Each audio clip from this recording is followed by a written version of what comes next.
Everybody, thank you for coming. Sorry, apologies for the lateness. Some of you got cats, haven't you? I'm Tony Lukey. I'm chairing the meeting tonight. Council of Osterley and Spring Grove Ward. All wards are represented tonight, some more than others. Do you want to go around and introduce yourselves, please? Unser Chowdhury, Councillor for Osterley and Spring Grove. Karen Smith, Councillor for Hounslow South. Tom Bruce, Councillor for Hounslow South. Sarah Azar, Councillor for Hounslow South. John Straptup, Councillor for Isleworth. Bill Lee, soon-to-be outgoing clerk to this committee, which is why there's two clerks. My new colleague will introduce herself in a moment. Jane Medici, I'll be clerking this in future. Lovely. I mean, if you can turn your phones off, those of you who've got them on. Thank you very much. We'll give it a start then. Bill, what apologies for absence do we have? I've had councillors Siddiqui and Shaheen. Okay, thanks. Do we have any members here tonight? Would any members here tonight wish to declare any interests? Any disinterests? No. Okay. That was a joke. Attempted.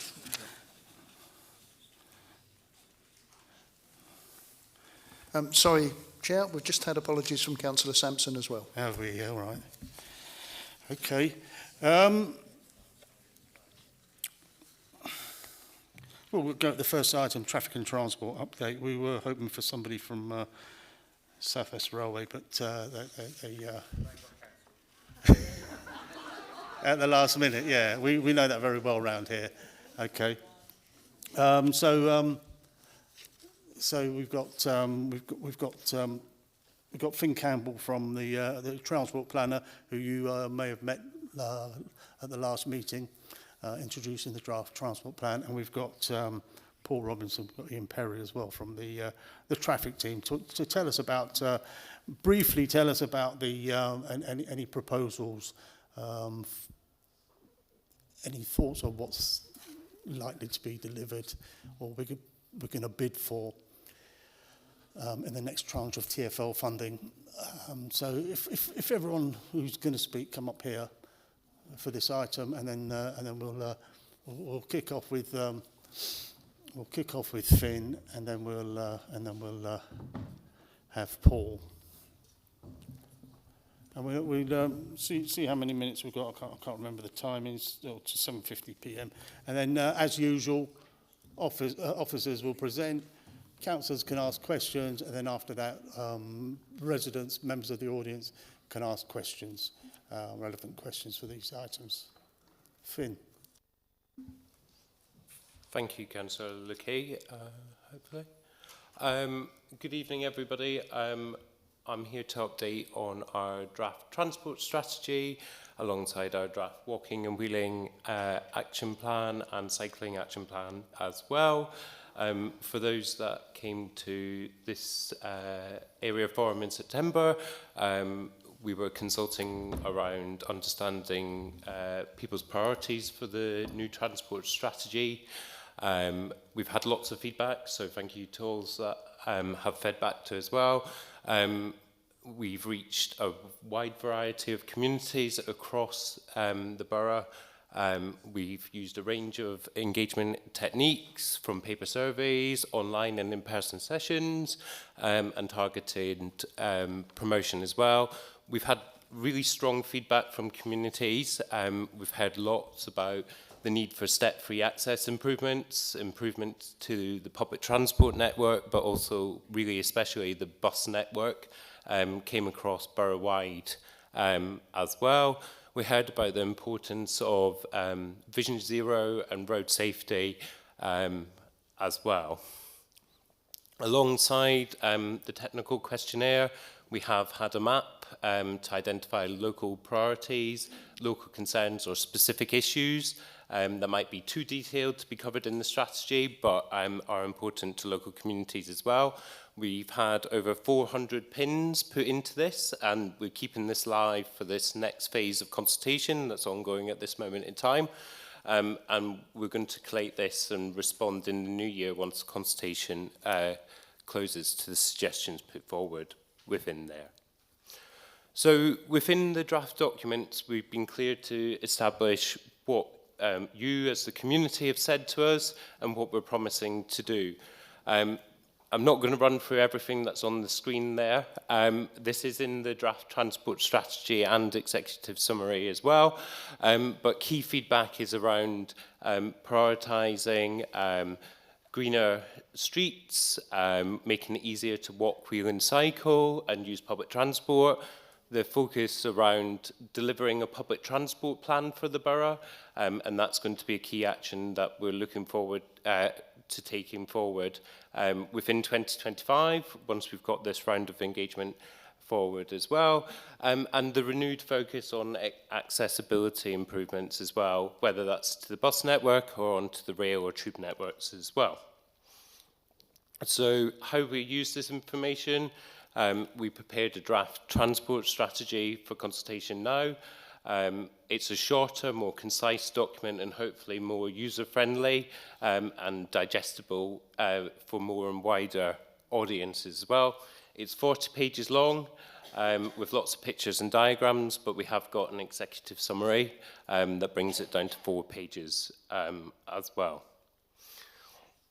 So within the draft transport strategy, we establish a vision for Hounslow's transport network and public spaces to enable the development of a prosperous, healthy, accessible and safe environment for all, supporting a fairer and more equal borough.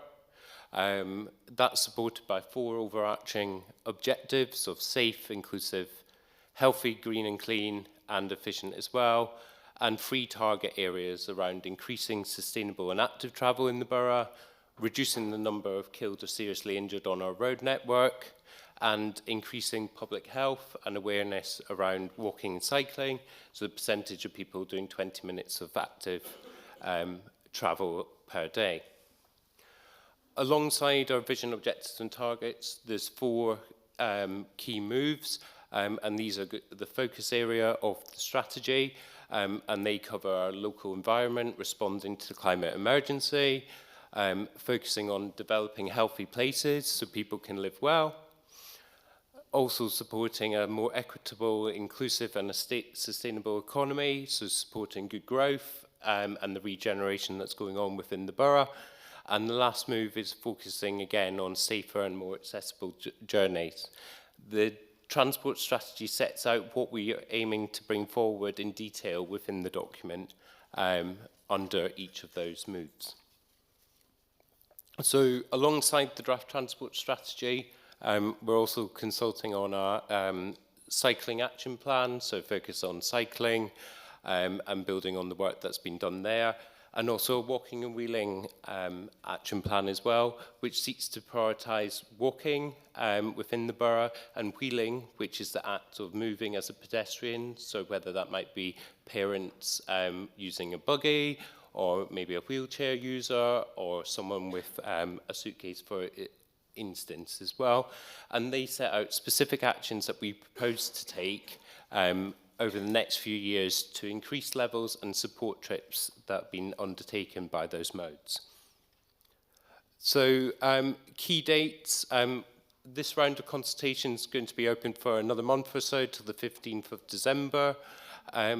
There's detailed activities and engagement events planned as well. There's a range from in-person, online, and we are able to send paper copies of the survey out for those that wish it. Further details are available there, and if you can contact Transport Planning for further details too. That's all I was going to say on the transport strategy. Just quickly on SWR, keep it shortly. They've given me a very brief update. They are introducing the new trains, some of you may use them, but they tend to be on the services using Feltham. They have been rolling out refurbished units, so all trains that have been refreshed on the Hounslow loop, and there has been some positive feedback they're reporting there as well. I think the key question that we've heard from this forum and residents as well is around the timetable and the desire for increase. SWR have said for the foreseeable future they don't think it will change, unfortunately. We as a team will continue to press for this as well, and we've heard that feedback as part of the engagement too. And then to wrap up as well, just there, they are going to be launching their Customer and Communities Improvement Fund, and it's an opportunity for communities to bid for funding. If you represent a community group that might benefit from this, please take a look when that comes out. There might be benefits for your group within the borough. I'll hand over to my colleague Paul now. Let's get questions to yourself first, and then we'll move on to councillors. Any questions to Finn on his presentation? What's going on? No? Okay. Residents, audience, don't speak unless you've got a mic in your hand, please. Anybody wants to speak? Okay. Lady and gentleman. Sorry. All right. Gentleman at the end of the road. The lady next to him had her hand up. But It's very loud. Well, So yeah. thank you, Tony. Yeah. Finn, it was great to meet you earlier on and have a really good chat. Your update on the transport strategy is very, very positive. Are you going to also share potentially the flip side of that, where people have addressed concerns about your transport policy and how you're going to overcome some of those pieces of feedback? Thank you for that question. So at this moment in time, we are consulting. So if there are feedback on the strategy, I would encourage to feedback. The engagement we've done to date has been about understanding priorities. So we've maybe the feedback to date's been identifying where people would like to see the improvement. So we've maybe not had any maybe negative feedback or feedback as such. So I would encourage, as part of this engagement, if there's something in there you would like to see change or doesn't reflect your priorities, do feedback. This is the perfect time to do so, and feedback into its finals. Yeah, as well. So yeah, this did go to Cabinet last month for approval for the consultation, and it will be going back to full council for adoption. And as part of that, there will be a consultation report that highlights all the feedback we've received. Lovely, thank you. Lady seconding. I've never used this, sorry, Finn. You'll have to excuse me. It's working, it's working. Okay. Good evening, Councillor Lukey. Please note I'm very nervous, sorry. I want to officially lodge a public complaint on behalf of the residents that I represent regarding the lack of transparency and, quite honestly, the clandestine way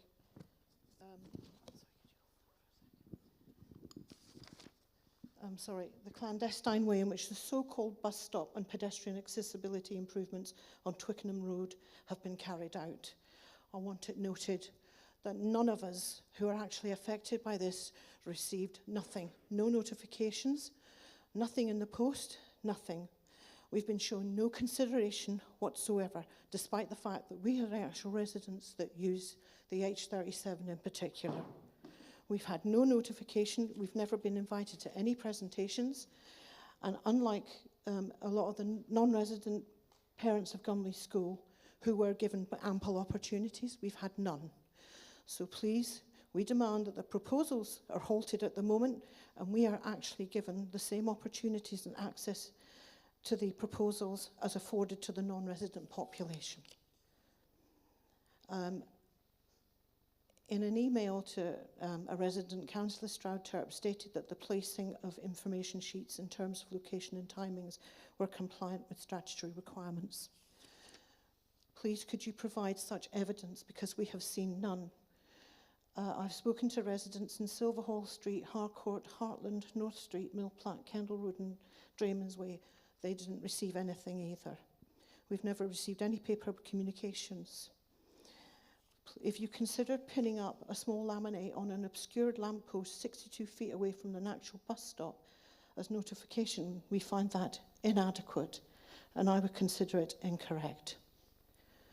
I will be contacting the relevant scrutiny committee for a review. Please give us a chance to at least... tonight has been very helpful, by the way.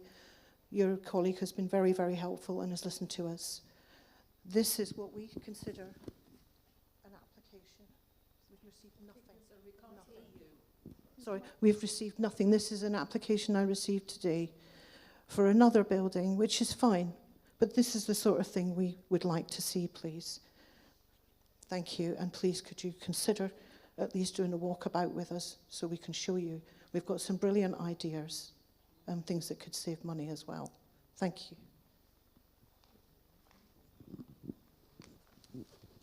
Okay, Finn, can we look at this closely, please? I think board councillors would be happy to look at it closely too. So if we can find a way of getting in touch with the lady. Yeah. What's your name?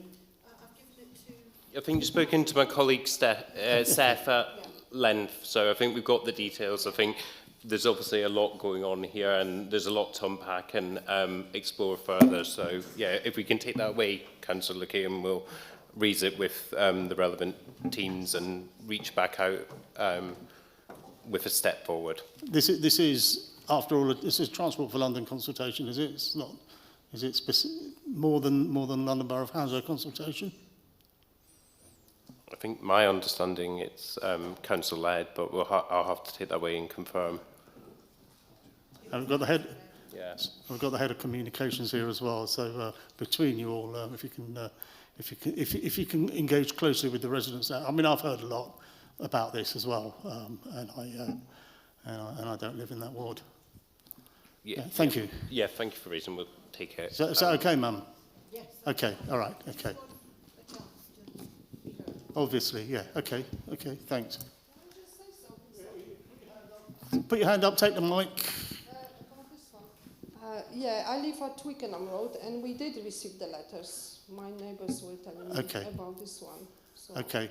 I think the lady was saying that the lady was saying that she didn't. The people from roads off Twickenham Road didn't receive them. But we'll work on this. We'll work on this. But thank you for explaining that. Okay. Any more questions to Finn? Keith up the back there. Blimey.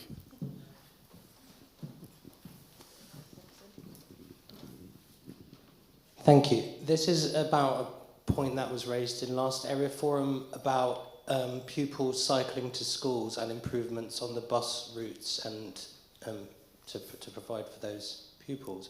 I thought after the meeting what wasn't mentioned was cycle trains whereby groups of children or students get together and basically all cycle at the same time with high-vis. So the benefit is obviously threefold. They get their cycling to school, so there's less traffic on the roads. They're safer, and they also get to potentially use our new cycle lanes, which we want to try and use. So that just wasn't mentioned in the getting pupils to school strategy. So I just kind of wanted to just put that in the mix. Yeah, thank you for that feedback. We'll feed it back to the teams that deal with it to investigate further. Okay, lovely. So no more on the traffic. Dominic West. Dominic, did you want to speak? Thank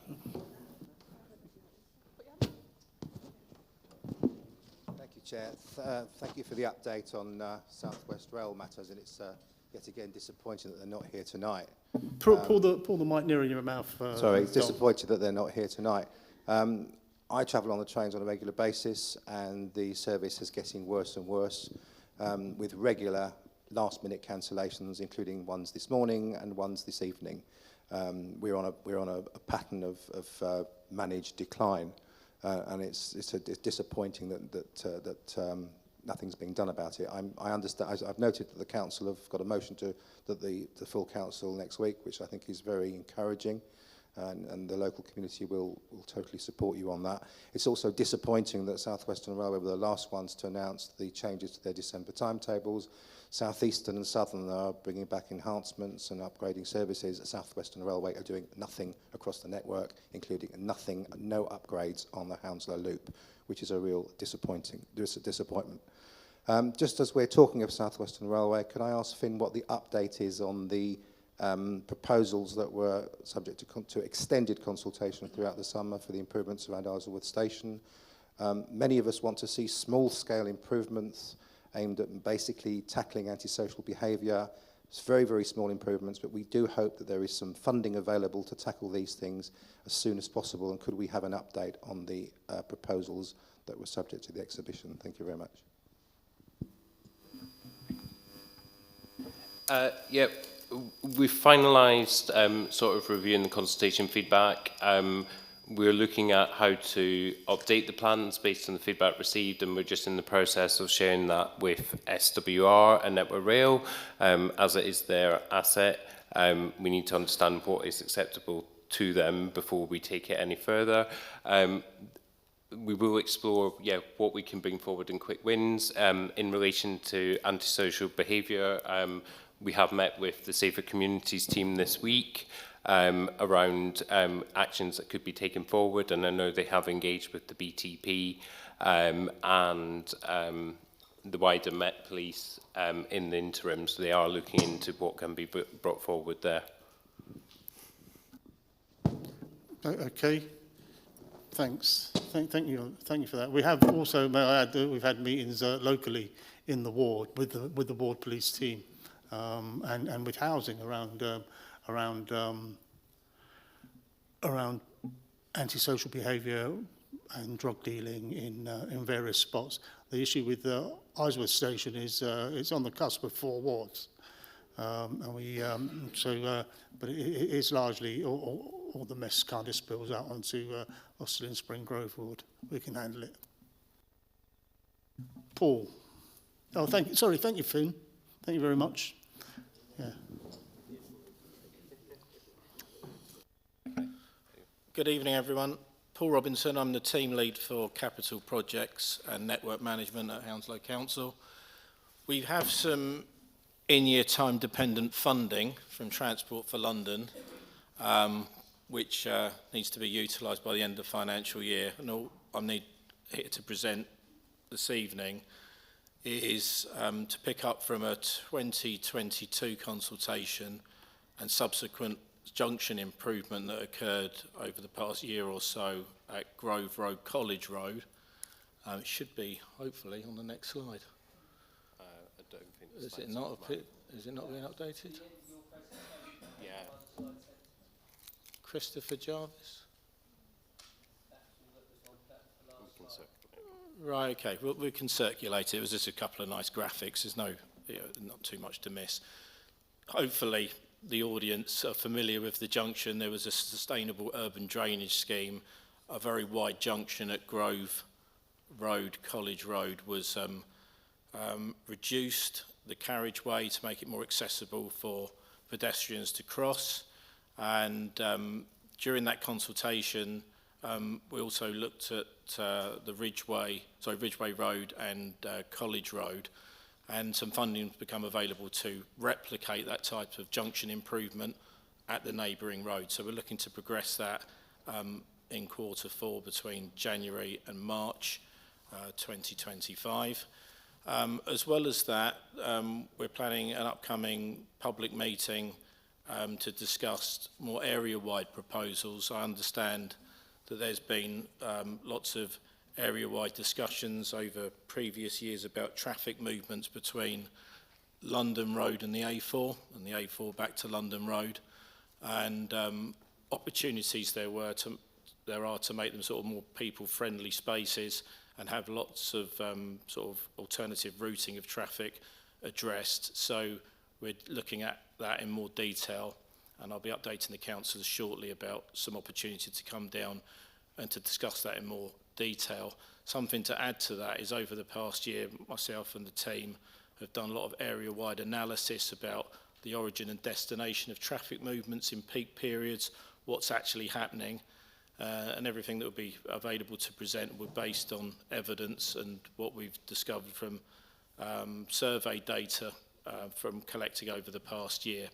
But it's probably not the forum here to discuss that in more detail, but there'll be an opportunity to discuss that further in due course.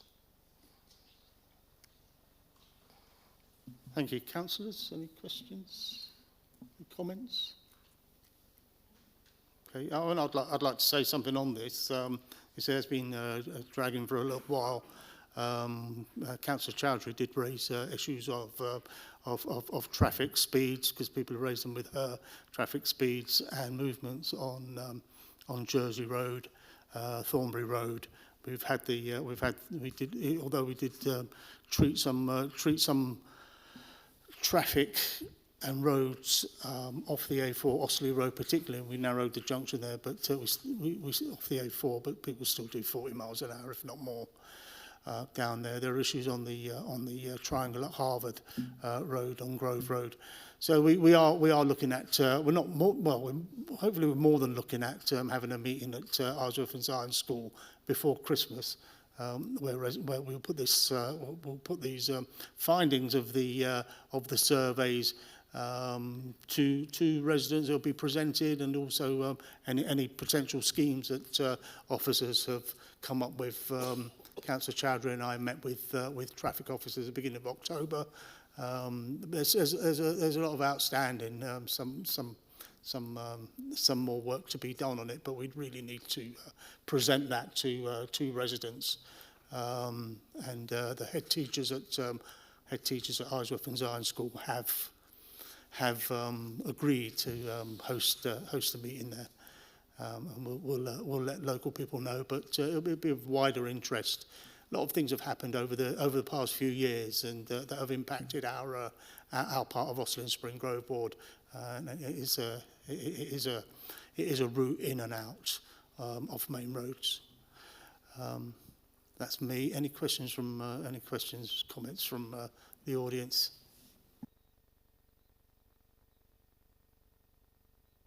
Christine Darwell.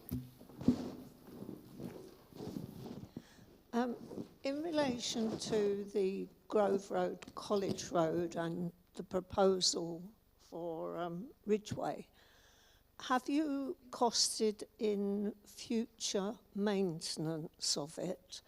Because I'm very conscious that where planters have been put in roads to stop traffic going down, borough-wide, there's no budget been allowed for by traffic to maintain these planters.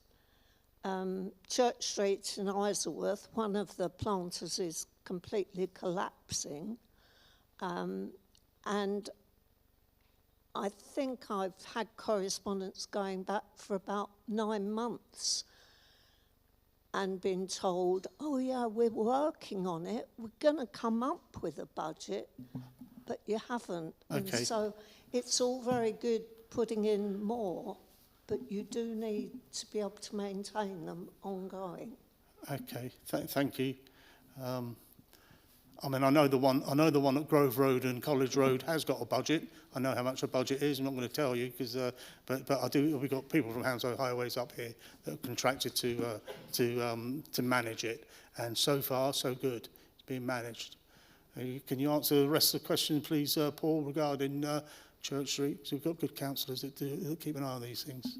Yeah, I must say, in my current role, I've been in post since December of last year, but what you're saying, it's important that we don't just make capital improvement, that we maintain these excellent new improvements that we put in. So I don't know that particular case. I didn't work on that, but I will take that away, and we'll look at the ongoing issues with that. Effectively, in our team, I'm not trying to swerve your question, but we do the capital improvement, and obviously there needs to be a maintenance legacy which follows on from that. So yeah, you're right. If you put in high quality street furniture and nice planting schemes, it's only as good as maintaining it over time. So it's an important part of the build for sure. Thank you. Thank you. All right, good. Thanks. Yeah, we can pick that up when Hounslow Highways take the chair. Right, thank you very much, gentlemen. You can stick around if you want, or you can safe way home. There you go. Give them a, yeah. There you go. Right.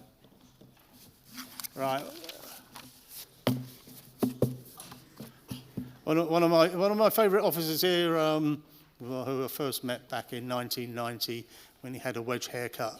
A wedge haircut. I've got the photograph to prove it. You and me.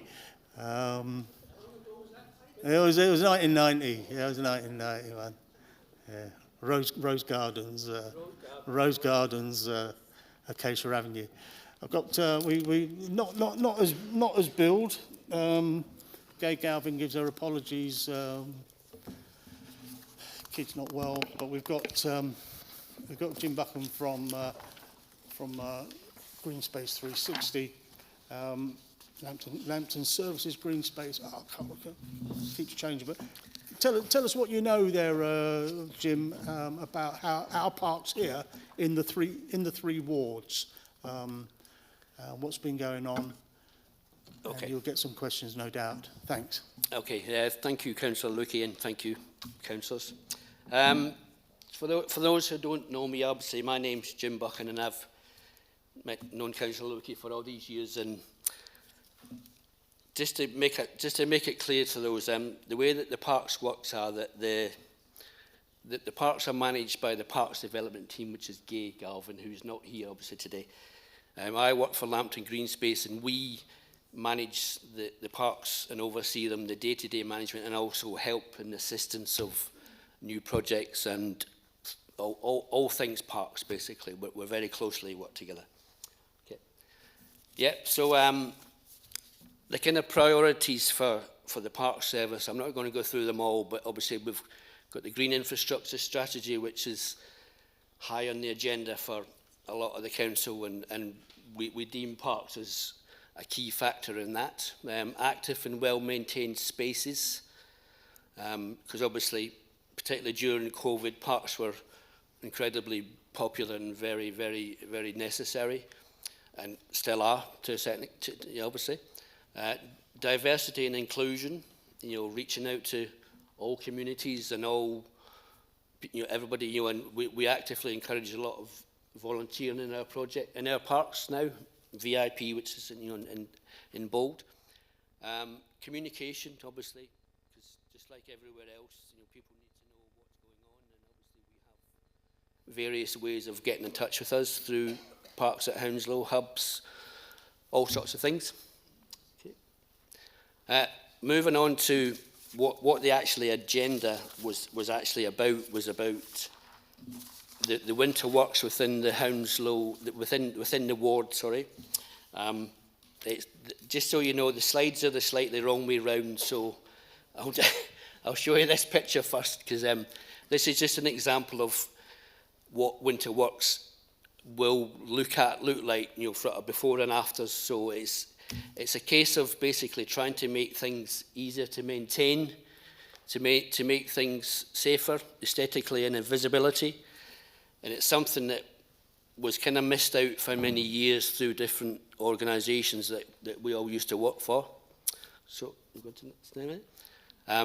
I won't go through all of these individually, but it shows you the different wards that we're in and the different parks that we have within those wards, which kind of shows you winter, how often the litter is collected and and then the bottom one is actually the winter works. And if you look at where we are now, 11th to the 18th of November, we're actually a week later in Jersey Gardens than what we actually anticipated, only because the grass cutting season went on a bit longer than what it normally does. So we're a week or so late, but it kind of shows you what, obviously it doesn't show you what's going to happen in each park, but it shows you when we're due to be in each one of those sites, and it takes us right through till February next year. Obviously, these are all subject to weather conditions, obviously, because if we get a cold winter, which is what they're proposing, who knows? Things may change a bit. Okay, so, but it has been proven to help us, during the summer, and hopefully that's what we'll do every year. Okay. Yeah. The reason I was asked to put this one in because Thornbury's not necessarily in this part of it, because obviously there's a lot of interest in Thornbury with the SUDS project that's been put in, and there's a lot of very active friends groups as part of Councillor Lukey actually knows, and there is some winter works invention planned for Thornbury, Inwood and Lambton this year, they're looking at a lot of volunteers to do this work, and so yeah, that's just for a bit of interest. Okay. Just a very quick, I never put this presentation together, so just so you know, this is something that I'm closely involved in, actually, for those who don't know me. But the allotments across the borough are very, very popular at the moment, and within this ward we have 318 plots with the various different sites, and you can see that percentage-wise we're up at 90.57%, which is actually quite low nowadays, but obviously we've got a lot of work during the rest of this year and into next spring to bring it up to hopefully up to 97 to 100% occupancy. Yep. Okay. Thank you, Emily. This is just a kind of update on the kind of projects that have happened or are going to happen in this ward. I know this one again is close to Councillor Lukey's heart, actually. White Green. We're going to be removing all the bollards, replacing them with boulders, and it says sowing wildflower seeds, but I think it should be SOW, as we can all see. Which basically is, this is a way of trying to prevent traveller incursion or illegal encampments, and it's actually been proven to work very well across the borough and other parts of the borough. Much nicer than bollards and should last forever, basically. Yep. Whitton Dean, we put in some dog agility exercise things, which some people may laugh at and say, "What are you doing that for?" But it's been very, very popular, considering that the site used to be an old allotment and it was an absolute horrendous place to be in, and now it's a wonderful place for dogs to do what they have to do. So, yeah. A lot of what we do nowadays is we have a lot of long grass around the borough in the parks as part of the green strategy, the nature recovery project. But also that means that we have to cut and collect. And you can see an example of what it would look like during the summer and what it looks like. And this is genuinely a before and after picture. This has not been made up because we hired in a special machine this year, which basically cuts it down to that sort of level, which is absolutely wonderful. And that's what we'll do in future years, because we have to, because if we want to encourage more wildflowers, this is what we've got to do. So, yeah. Just some people may know about Northcote Nature Reserve. Little tiny site down next to Copark allotments that was completely transformed from a mess into a beautiful little nature reserve, and it's it's now managed by our countryside team, which hopefully means that it'll become potentially an whatever they call it, it's SSS site, and just a little example of what we have done. Yep. Inwood Park cycle track, lots of cycling, is incredibly very, very popular around the borough, and it's actively encouraged, and this has been a wonderful little project, because and it's so popular. Yep. And again, something that's close to Councillor Lukey's heart. It's in your ward, yeah. Jersey Gardens, which is a very historic site for those who know it, and we have volunteering in the parks every Thursday, and also that's one of the sites that we're doing some winter work this year, and we have started it. So, yep. They get in touch with us through the Parks Hub, Emily. Yep. Okay. And again, Farnell Road, and somebody made a comment earlier to me when I come in today about the quality of this path against a quality of a path somewhere else. This is a different specification, but it is very, very nice. I have to admit, it's a beautiful surface, and it just shows you that a site that was a bit of dog walking nothingness is now will become something so that and it's very, very locally just around the corner. So, how do you contact the parks teams? Through the parks at Hounslow, everything comes through to us. And if we have to refer it back to Gay's team and to Mel's team, because we work closer together, that's how we do it. Okay. Thank you. Lovely, Jim. Thank you very much. Councillors. Someone's got a big something up. Really. I just want to say how Farnell looks so good, and the updates there. So thank you so much for that, Jim. Look, my name's been mentioned so many times in this presentation, but a lot of it is the effort from residents. There are a number of residents who do volunteer down at Jersey Gardens, and there are if you want to do some volunteering, there are posters up at Jersey Gardens and on the parks. And on the parks pages, and you've got this report here. If those of you go online, there is and if you just type in London Borough of Hounslow report it, you'll also come across the report something in a park in the same way as you report something on a housing estate or private fly tipping on private land, for example. That's a good place to go to. I use that, I would say, yeah, thank you for highlighting Thornbury Park. Even though part of it is in Hounslow East Ward, most of the people that are active are in Osterley and Spring Grove Ward there. But it's for everybody, and those of you who know it, it's come leaps and bounds in the last 3 or 4 years with a really good friends group, and we would encourage you to look at that too. But Farnell's is fantastic. I would say, having looked at that, and anybody up there. Anybody out there?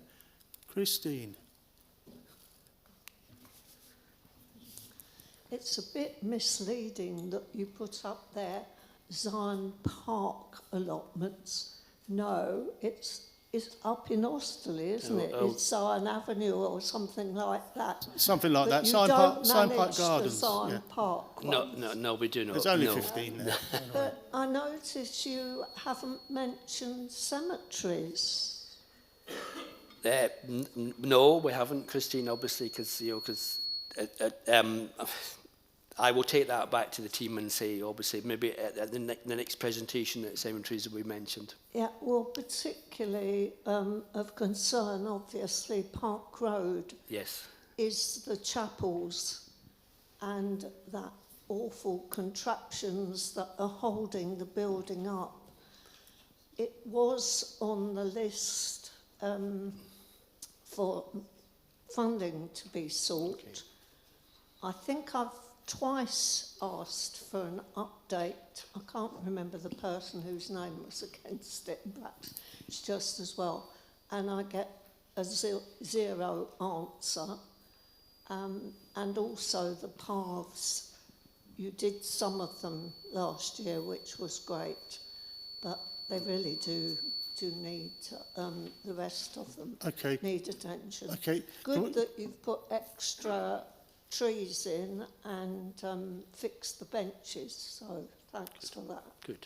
There's movement there. If you can get an update on that and share it with the councillors here, and I'm sure you have Christine's email, but if not, we'll get that through to we shall do that. to people there. But all in all, and I'm just quite impressed with the otherwise quite impressed with what's going on in the cemetery the fantastic work of Men in Sheds, and also Mr. and Mrs. Trott, Chilvers, who do go there and put flowers on the on the graves of the people that are buried there from wartime. That's really clever, and they've grown them all themselves, you know that, in Isleworth. All right, and any more? Dominic West. Thank you, Chair. As Jim knows, I represent the Friends of St John's Gardens. Firstly, I'd like to congratulate the Parks team, don't fall off your seat, for the excellent work done during the summer months in cutting the grass. Very challenging. We had a lot of rain, but they kept on top of it. And we even had an additional cut, which we weren't expecting in a few weeks ago, which was really appreciated. And I think the dog walkers appreciate short grass because it means that they can pick up, and the park benefits from having a healthy environment. That's the good news. The bad news is the one I mention every year. We have lots of trees in the park, and every year the leaves fall off the trees. And every year it takes longer and longer to clear the leaves. I did report this through the parks email 3 times, and I'm still waiting for the leaves to be cleared. Appreciate it, that there's a lot of work involved, but to actually have a carpet of leaves in a park for weeks on end is not particularly good for the park. The dog walkers complain because they can't pick up, and really you haven't got on top of it this year. And I just hope that we unfortunately we've had quite some good spells of dry weather. The opportunity wasn't taken to pick up the leaves, so I hope you can clear up the leaves very, very soon. And thank you for publishing the date for the shrub pruning in January. We look forward to all that being done. Thank you. Okay, I'll take your comments back about the leaves, Dominic. Okay, yeah. All right, thank you. Look, thank you very much. Thank you, Jim. Jim's been with the authority for a long time, one way or another. That's how I know him from back in the day when I was previously a councillor. And I don't know, I think we've probably had about 5 iterations of Hounslow Leisure Services since before then. Different private companies coming and going, or palming off their contract. And the last one was the nonsense of Carillion, who when they pulled out, they even wanted us, the council, to pay for staplers they left behind. So that's a private sector for you, but it's good that we've got it back in house. Yeah, thanks very much to you and your colleagues. Always good improves. And just one more on Jersey Gardens, fantastic cutting of the hedge.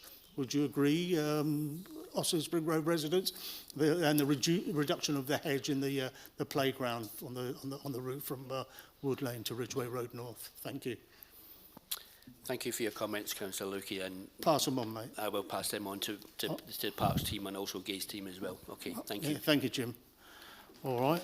There you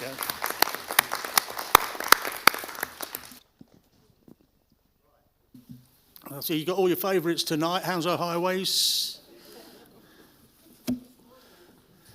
Yeah, I know. But it's good stuff. Yeah, all these things, the things that happen here in the borough, sometimes we get stick, but there's just so much going on in the background, whether it's sorting out the traffic schemes, the parks, transport. Here we've got the one of our next to social services, one of our big spenders on our environment that everybody experiences. Once they leave their front gate, everybody experiences Hounslow Highways. I've asked them to be brief about this, just good things that have been happening down there, and things happening in our ward, and they just put a picture of Hounslow Central Station there. But I've got pictures of Osterley Station if you want them. But Tim Hurley, Sibyl Khan. Tim works in Hounslow Highways, runs a contract. Sibyl manages or monitors a contract on our behalf in the council. Works for the council, works for some French company.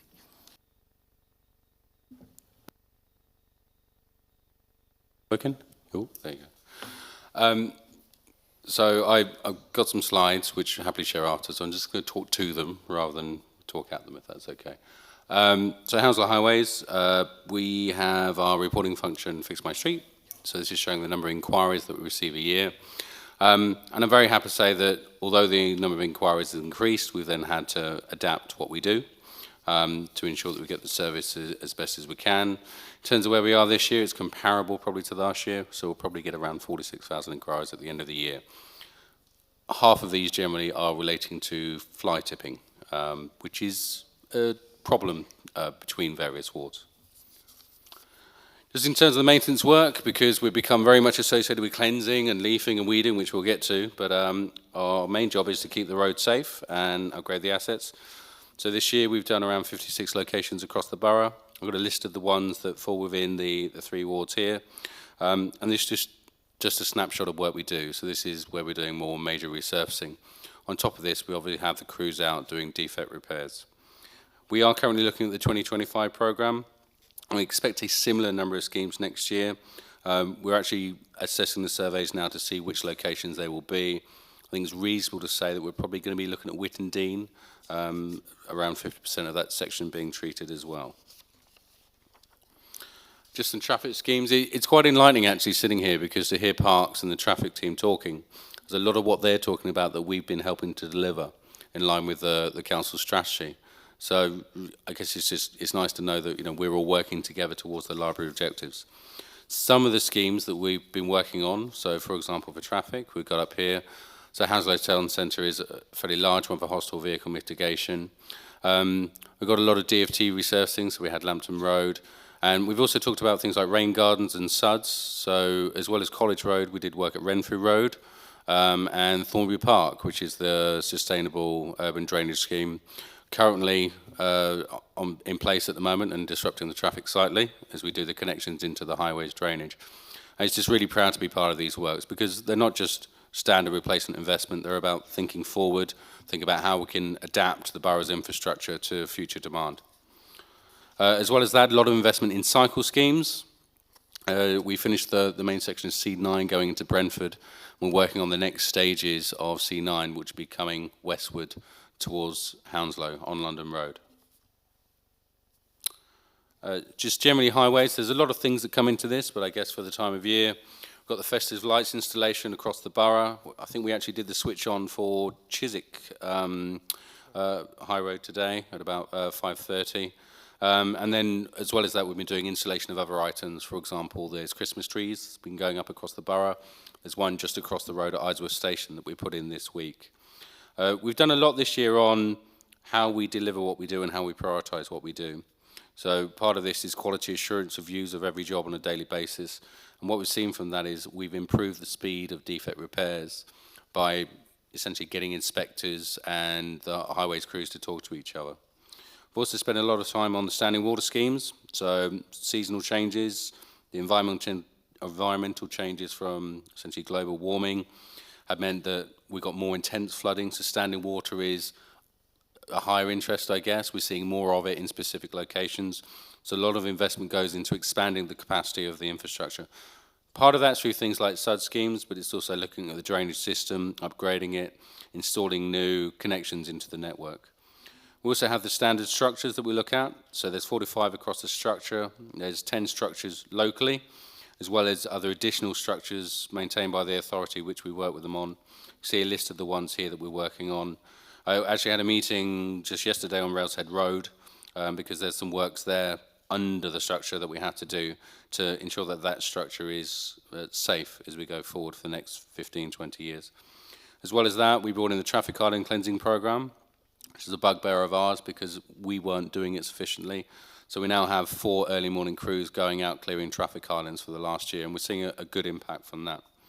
As well as the safety issue, they're also aesthetically, it doesn't look good when you've got weeds and detritus around the traffic islands. We also work with the borough on other things, so for example, the air monitoring program, which is installation air monitoring units, EV charging units, and then winter maintenance. So we're doing our first grit run today, so the gritters are currently out doing the precautionary grit ahead of freezing temperatures coming through tonight. Then I guess the last thing here is the war memorials, which is, I guess, standard fare, but it involves a lot on the highway side in terms of placing out traffic management barriers, diversions, essentially keeping the road clear for people to pay their respects. Just on the cleansing side of it, so weeding performance, we've now finished our weeding program, although there are still some weeds out there. Probably our biggest weeding program, and a significant investment going into people and machines to try and stay ahead of the weeding problem. I think it's fair to say there was varying success on that because we are manually removing it and considering how we can take that forward as we go into the new year. Things we did differently, we didn't just have the operatives out on the network, we thought about where to put them, how to support them, what mechanization we can do, and then things like the traffic island program, higher frequencies of cycle lane cleansing to try and stay on top of things. We've also been trialing new equipment, so new footway sweepers, and also we're waiting the delivery of a third heavy sweeper to help stay, and that's just general cleansing, but also weeding maintenance. Just got a graph here showing what weeding's looking like from the customer's perspective. So this is the number of inquiries we receive in the last 8 years or so. And I guess it's seeing what we would expect, which is the number of inquiries on weeding has increased significantly. It's leveled off a little bit now, and I think we really need to think hard about how we go into 2025 and how we treat the weeds on the network. We started the leafing program back end of mid-October.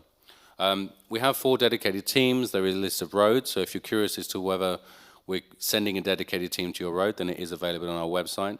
And we're trying to source additional resource to put in reactive teams as well.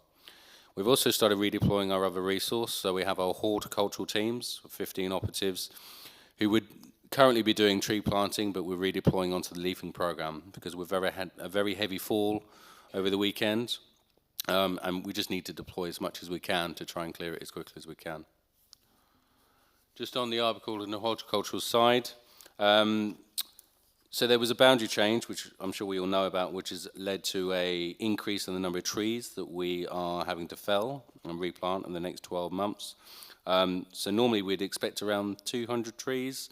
It's currently sitting around 276 trees, but I think that will go above 300 as we finish our inspections.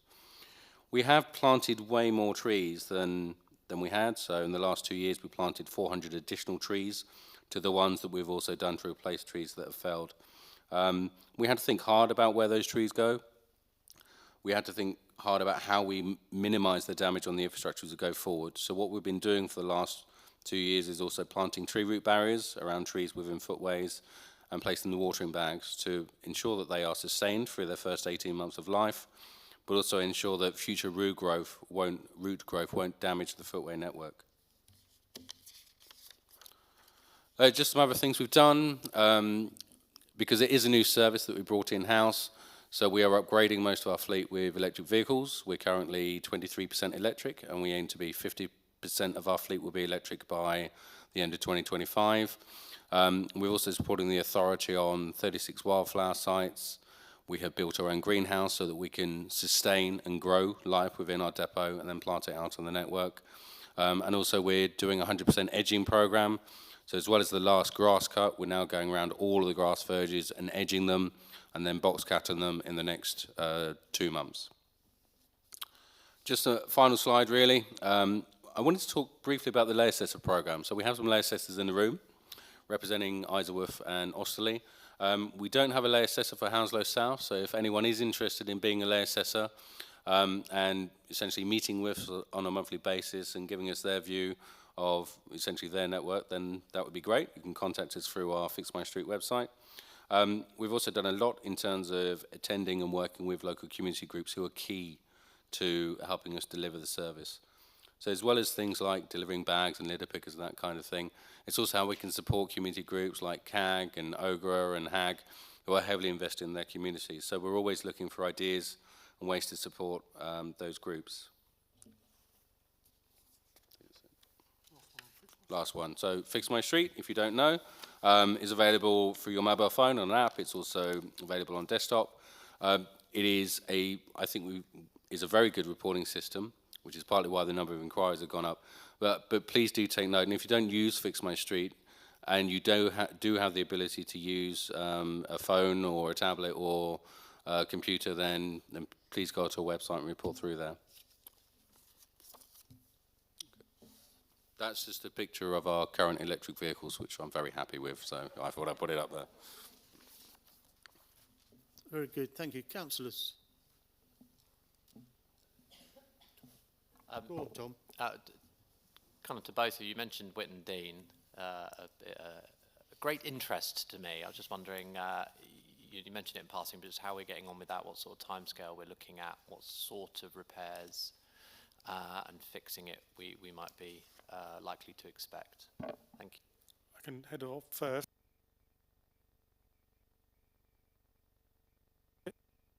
Thank you. Sorry. The idea will be for a full treatment on Whitton Dean from, I think, where we stopped previously at Rosemary Gardens, Rosemary Road, I think it is, right until the roundabout at Tesco's, basically. If we need to use more than one source of funding, we will.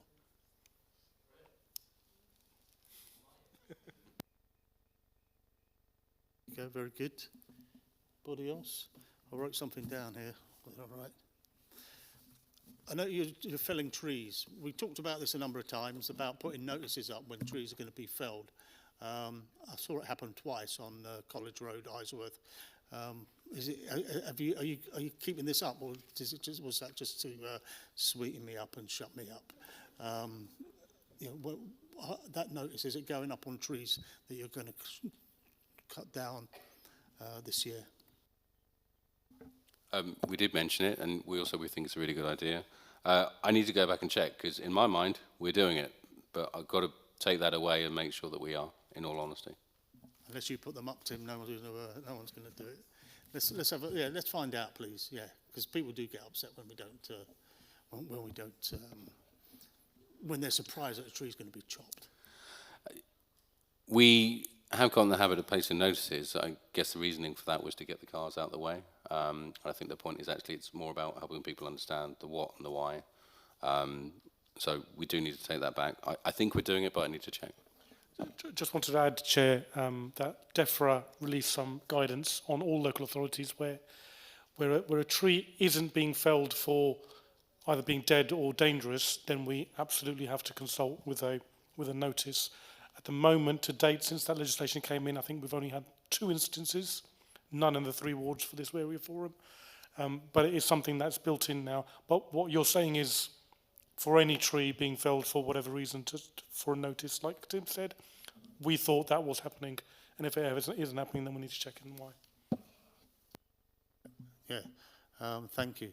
The other one is, it's not very local. Well, it is local. Cadent, bloody Cadent, the gas people. They're running amok in this ward, in Osterley and Spring Grove ward. They're leaving holes open. I sent an email to your officers last night. Somebody wrote to me at 11 p.m. last night, and I forwarded it on. But just dumping mud all over the place, particularly in Osterley Road already, and they're not even shutting their mobile toilets. So that's not very good on a weekend if you're a churchgoer on Osterley Road. So can someone pick up on that? I'm happy to meet people on Friday morning down, but it's affecting a lot of people. It's affecting traffic, and it's not good. When we did question them about it, they said, "Oh, you're getting it for nothing." I said, "No, we're not. We're paying for it through our bills." So they're a law unto themselves. Let's sort that out, please. I agree. Being used to the network, there are strict contingencies about them applying for permits, which gives us the ability to know where they are, and we do inspect them. Again, I think it's worth taking away because we've been having similar conversations. Although there are limited reasons for refusal, the quality of the work they do and during that work is under our demand to control. Well, good inspections. You might not have all the people to do it, but good inspections. Yeah, people that are brave and will not take any nonsense from these guys. Because I'll take you down there tomorrow if you want, and it's still a mess down on Thornbury Road. But thank you. Sorry. Residents, anybody? Sorry, Tom. Yeah. You said it's a shame we don't have any lay assessor for Hounslow South. How might someone do that? How might someone express an interest if they were interested? They can contact us through Fix My Street, or you can take my email address if you want, and they can do that. We just want local residents. The whole purpose of it is to understand what the resident sees, And honestly, partly to explain what we do and how we do it, to get that message across. So generally they are residents of, or members of residents associations or community groups, to kind of spread the word and get the feedback back to us as well.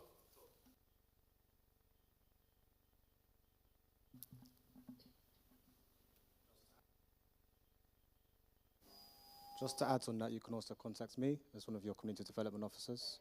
So I'm more than happy to share my details with you guys as well to support our team. Thank you, Christopher. Anybody? Christine? I'm just intrigued by what you mean by Millpat Bridge. Do you mean Kendall Bridge on Twickenham Road? Do you mean the bridge in Church Street?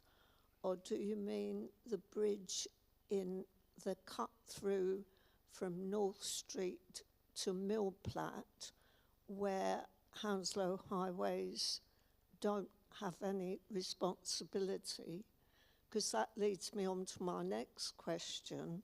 Go on then, about be brief. unadopted land, such as that pathway, where I think it's about 3 years now that there's supposed to be a project going on to try and sort out who actually is responsible for these things.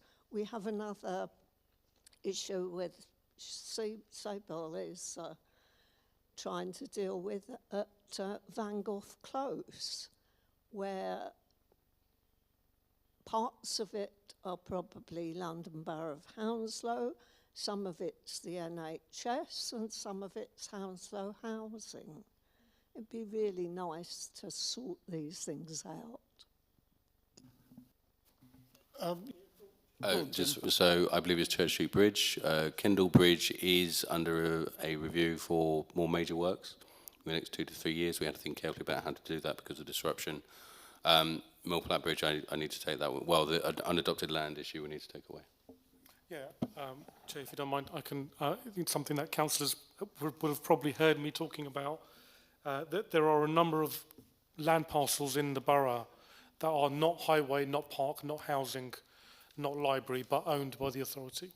And they are effectively, like Christine said, I've got a list of about 400, and that list has increased by 100 in the last 6 months of these areas that need some kind of maintenance, some kind of inspection on some of them as well. We're getting through it, Christine and Chair and councillors. It's just taking much longer because the problem is a lot bigger than we actually anticipated. Thank you. Look, thank you, gentlemen. Always useful, always good to see you and to hear about the news. But that was a good presentation. Thank you. And as for everything, the slides will go on the pages for this meeting, on the council pages for this meeting. Right, where are we now? There you go. Right, consultation update on current LBH consultations. Got Director of Communications Ben Knowles, and this came about from previous question on consultation. At the last meeting, Mrs. Vanessa Smith raised it. And it's got, I think, one of the concerns on this. One of the concerns on the consultation is not entirely on technology, because I think we went through that with John Cooper and looking at people that have not got the IT, but it's also how you can participate in consultation, but not go through the whole rigmarole of registering or not being able to continue onto a second or subsequent page without completing the previous page. So if we can look at it from around, if we can kind of respond from around that angle. But I know you've got a wee presentation. Is that okay, Vanessa? Is that what we're looking at, more or less? Give her the mic. Give her the mic. Oh no. Okay. Go on then. Go on. Who's got a mic for Vanessa? Well, yeah, I know that. don't know me that well. Well, no, same length of time as Jim, yeah. First of all, I want to say it's pretty typical that my original question has been doctored. It doesn't reflect what I asked. It's not just about people who aren't online, it's about those of us who are online and take great exception to jumping through these silly hoops just to take part in a consultation. So I don't know who was responsible, but that on the agenda is not my question. So I just want to put the record straight, and I'll hand over to Ben and then I'll come back. So, just before, can you say what your question is, and then that'll help Ben help us might save some time later. Thanks, Vanessa. Right. Hounslow's consultation process has been made overly complicated with the various requirements placed upon would-be consultees, and has in the process disenfranchised a sizable number of residents who are not online, as well as those who are refusing to comply with the criteria you've laid down. And in spite of several reviews over many years, the process that remains the same. Hounslow's residents would really like to know why we can't have an easy to access and transparent consultation method. Thank you. You all right with that, Ben? You can cover that, can you? Yeah, good. Cheers. Okay, yeah, so thanks for that. I've only got one slide, if you want to bob it up, Gary. But Vanessa, that is the question actually I've got sent, and so that I'm here to talk to. And before I go on to the Let's Talk platform, and why ultimately I think it is good, we know it isn't perfect, we know it's had glitches, and we know actually, like yourself, some people have issues with certain things. And so we'll come on to the complexities of that and why we've chosen certain things that we've chosen, but we're always up for reviewing them if we get enough feedback that perhaps we're not on the right track. Before I zoom in on Let's Talk, I wanted to sort of zoom out a bit and put it in the context of the wider way in which people can shape decision making, because it is only one of the channels that we use. I think it's a really important one for us, and we know a lot of people, and the resident survey found this, want to engage online. That's often a common thing, but we also know some people are digitally excluded, others don't like the platform itself. But, you know, from left to right, so you've got your statutory meetings there where people can give their views, shape decision meetings. Then you have public events like this, so area forums, cabinet question time, a new thing we started this year where the cabinet go out, refreshed this year where the cabinet go out and speak to people. And then you've got the specific engagement exercises, and that's where it's really relevant with Let's Talk, where we're going to consult. So yes, Let's Talk is one of the main places we drive people to, but there will always be things like focus groups or paper copies of the consultation available. We always make them readily available on request. We often put them in public places where people can get them. It depends what it is.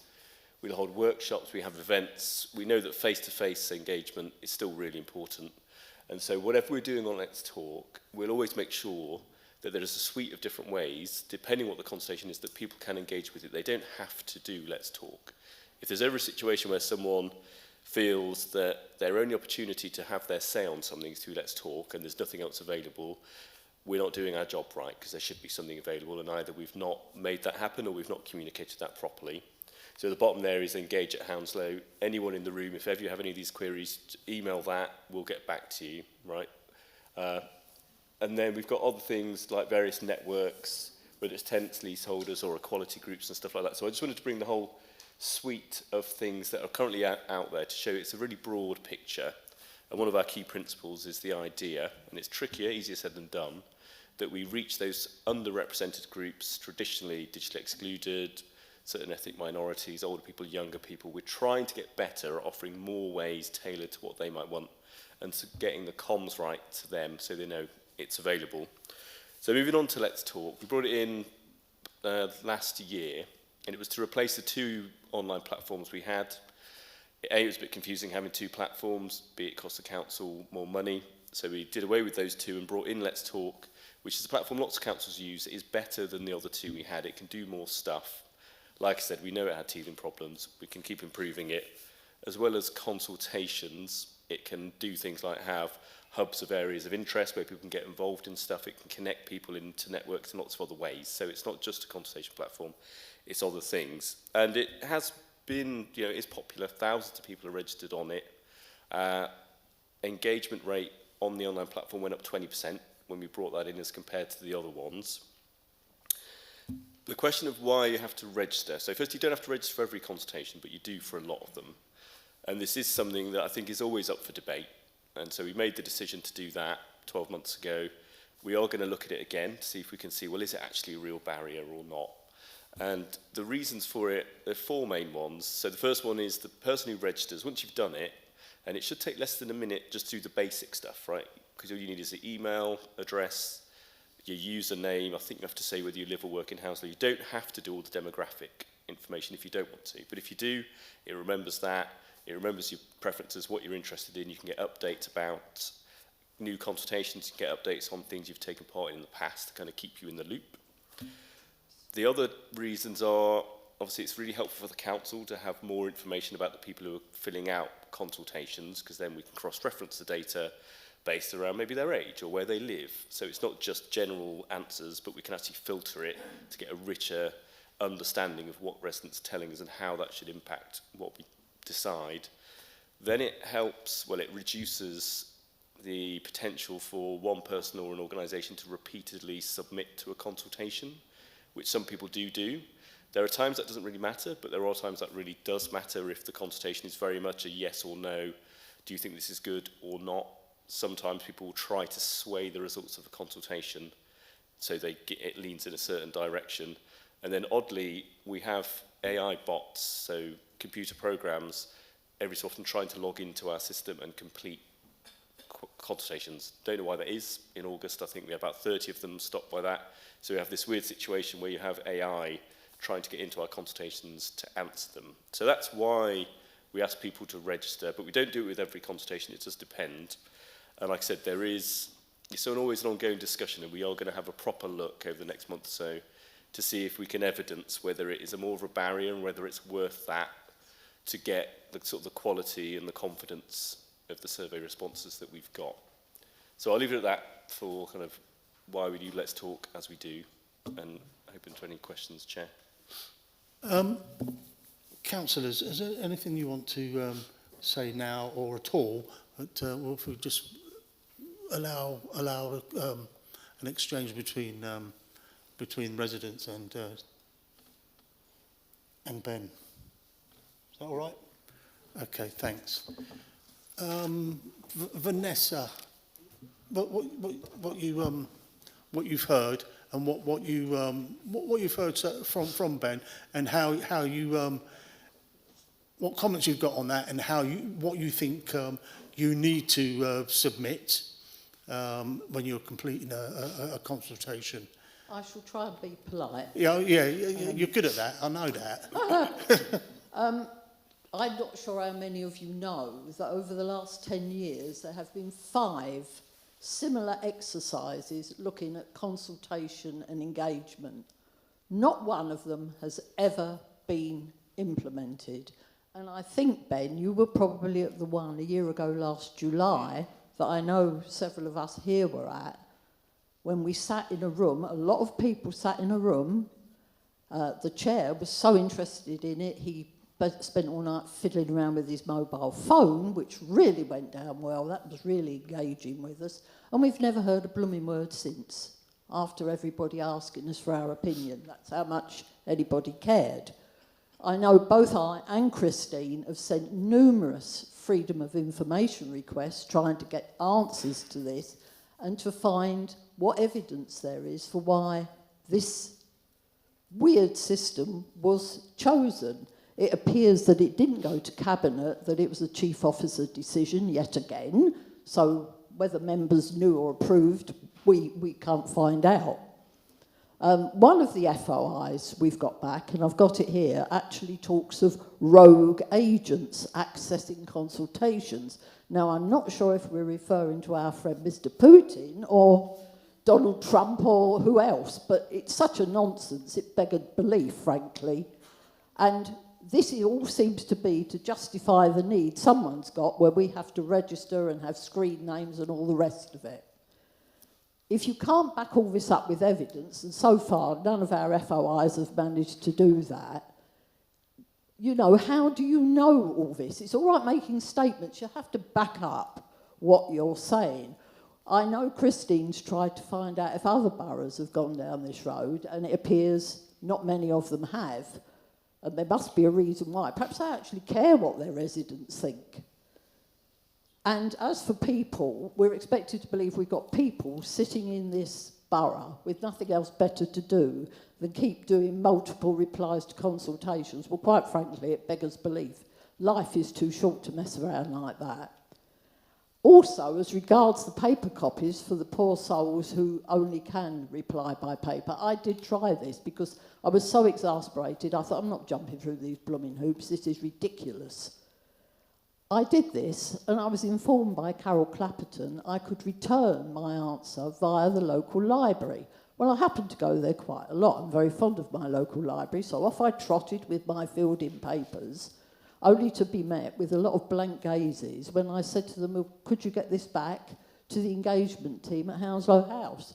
The man looked at me as if I'd gone balmy. He said, well, we don't know anything about it. So I said, well, it's a lot of paper and I'm not blooming posting it, matey. So can I leave it with you? He said, well, I'll give it to the courier, but that's as far as I can go. I went back a fortnight later and I asked exactly the same man, did my papers get through? And he looked at me again and he said, we don't know anything about this. And this is in spite of the assurances from your people. I'm sorry, the whole thing's just a blooming mess. The only way to get people to respond, if you really care, is to make things as easy, as basic and accessible as possible. And until you can justify all this jumping through hoops, frankly, you can stuff your consultations, and I think a lot of people in the borough feel like that. As the numbers taking part, I think, back that statement up. Okay, thank you, Vanessa. Look, can we? I mean, we can go on. We can go on a lot with this tonight. I don't want to. We've got limited time, but we can. If you've got anything to respond, or if you want to, if you're able to catch up with people that have got an interest, you yourself, Ben, can we do that? And you know, I'm happy to sit in, and you know, as soon as it's our area forum, if any other councillor wants to, I'm happy to sit in on it and yeah, play the role that I've already got. But you know, I've raised issues about consultation and paper copies and people being able to respond, and the response from officers in different teams has been good on that. You know, we had good response on a recent school street scheme in the ward. Where people were able to put things out, send forms back to the public via Osterley Library, and it worked. We had about half a dozen responses on that, which was quite good. It was nearly 20% of the responses. So can we go along those lines? If you can respond along those lines, and we'll kind of, you know, we ain't got a lot more time left for this meeting. That's fine. So quite a lot there. So I think the main thing I've just come back on is, yeah, I appreciate you did take part in the Radical Overhaul of Consultation and Engagement Programme. Now, that did come to an almost end with a Cabinet report in May, which did say we spoke to 1,200 people, they told us this is what we're going to do, a whole series of processes, protocols and so on. What we could have done better, and there's going to be something in Hounslow Matters in next month, is then tell people who took part in that, this is what we've done. So, you know, it's in the public domain. There was a Cabinet report, but we appreciate not everyone is reading our Cabinet reports. So your efforts were not in vain. They did shape something, and a lot of the stuff is things that we're now bringing through up there. So I'm happy to share that with you after this, if you've not seen it, so you can actually just read, well, what have you actually done with that then? Because I don't want you to think it was in vain. That's one of the biggest failings that we sometimes have, is that we don't tell people what they've done. And what happened with the library, that doesn't sound acceptable, so we need to change that.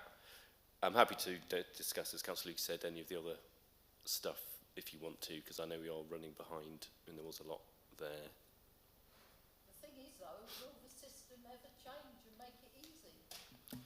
Well, we hope often we do make it easy.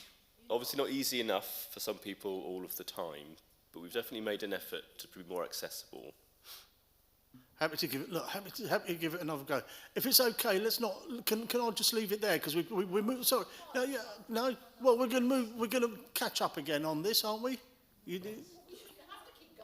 All right. Well, shall we not? Shall we just give it a? You know, call it a day then on it, or not? Right. Well, we've got an opportunity. I've offered. The directors accepted, can we just pick up on this? It's 9 o'clock, we've got 9:30 deadline, we've got a couple of other things to look at. So, only if you've got a mic in your hand and only if you're 30 it's a 30-second comment, please, Christine. I would challenge you on saying it's easy to register.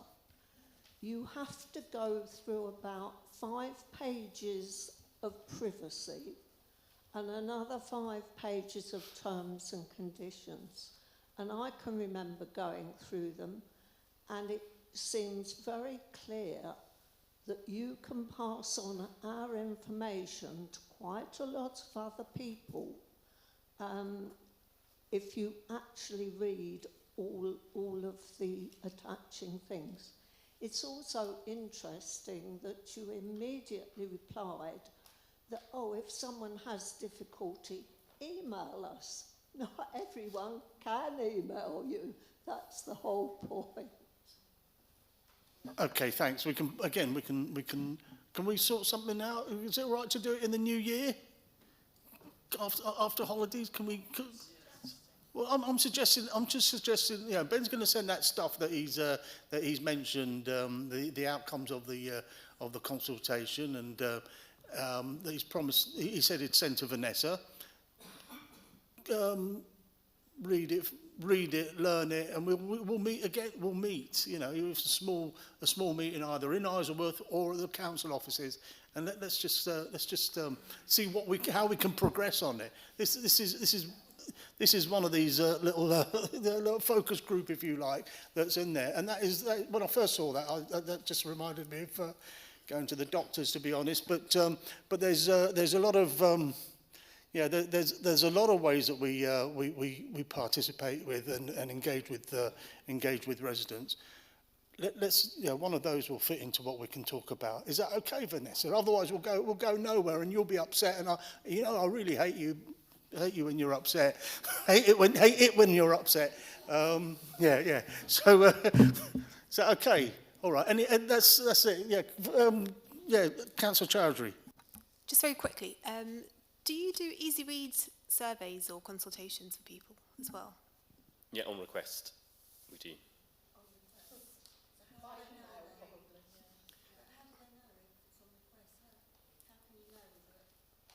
So that would be my follow-up. That can we not make that available so you don't have to do it by request, but it's available for people who need to use it?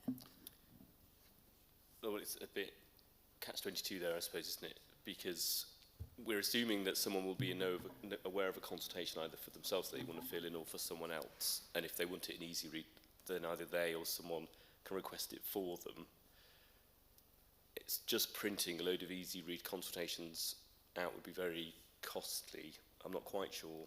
So you can do them online as well. It doesn't have to be printed out, and it's good practice to have accessible documents. Mean to make sure everyone by default is always easy read? No, so you can make them easy read for people with accessibility needs who are able to access things online, but maybe can't understand a complex document as easily, or maybe don't want to. So there are those options. Yes, so we do that, but it's kind of what's possible and what's appropriate in each case, really, because it's very cost prohibitive to do an easy read for every single consultation document and material all the time. So it depends. But we can kind of do it at request, but it's quite difficult to do it for every piece of material. Sorry, I just think I think it's something that's really important for people to be able to access service, particularly if you want to try and reach hard to reach, as we often say, people. Then it should be available at each opportunity, in my view. Can we just say consider that? But can you get back to Councillor Chowdhury with any knowledge that you do have on this, and if you can, CC it to Mrs. Medici here, who can add it onto the minutes as well for this page. But let's try and set a date early on, the next week or two, for this New Year's meeting. Councillor Stroud-Turp. Yeah, just very briefly, Ben, and it just follows on from a question that was asked from the audience recently earlier about the bus stop movement, etc. How many consultations, roughly, right from minor planning through to transport, through to major consultations, do we? I've got no feel for it at all. Do we run a year throughout the borough? I don't know if you have those numbers readily to hand. So just to give people the magnitude of what we're trying to get. So hundreds, but many of them are quite small, might be about roads or an element of a park or something like that. So bigger consultations could be 10 to 20. It does vary, but there are a lot more than you'd think. I suppose the follow-up to that, how does that then benchmark us against if other authorities and the way they do it? Maybe that's something we can talk about when we meet in a few weeks, perhaps. Yes, so as part of the latest review, we did look at what a lot of other councils did, try to take best practice and apply it here where we could. In regards to how we compare in terms of number of consultations, I don't know. I mean, I imagine it's pretty standard with a lot of London boroughs because many of them are sort of small statutory or large statutory consultations. Look, thank you. Thank you for raising this. We don't do it often, but it's good that we have, and we've got a way forward on this. And thank you for coming down. Some things are a lot clearer, and that document will appear on our council our area forum pages there. All right, shall we move on?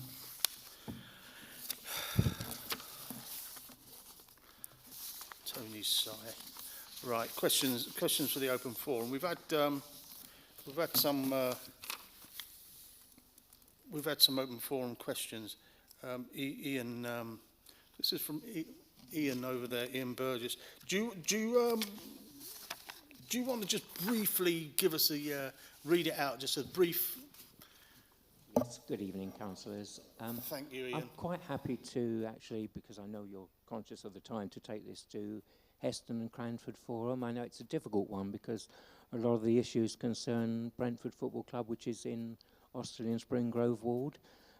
So really the issues, firstly, with regard to controlled parking zone and traffic calming measures. And I have spoken to Davina Millship, and she did say that it was currently going through a statutory consultation, and prior to that did say that she would kindly send a recent consultation that had gone through in the borough and was going to summarise the details because it sort of does affect Alderney Avenue but also part of Jersey Road.